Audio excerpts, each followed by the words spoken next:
Upaya meningkatkan pencegahan dan pengawasan Pilkada serentak Kabupaten Pasaman, Bawaslu Pasaman melakukan rilis beberapa indikator indeks kerawanan Pilkada serentak tahun 2024. Selain merilis indeks kerawanan dalam meningkatkan fungsi pencegahan dan pengawasan, Bawaslu Kabupaten Pasaman melakukan kerjasama bersama Karang Taruna Kabupaten Pasaman.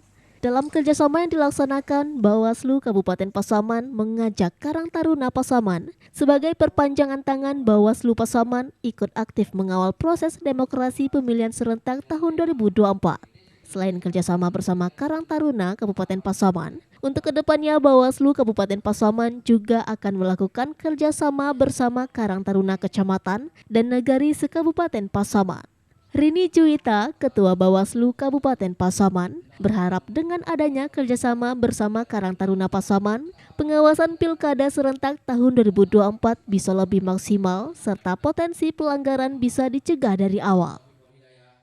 Mengajak Karang Taruna untuk menyampaikan atau menjadi perpanjang tanganan Bawaslu Kabupaten Pasaman ikut aktif mengawal proses demokrasi yang dilaksanakan nanti tanggal 27 November pada pemilihan serentak tahun 2024. Ini bisa secara masif kita lakukan dalam rangka mensosialisasikan pengawasan pemilihan tahun 2024. Dari Pasaman, Sumatera Barat, Arya Hanas, iNews melaporkan.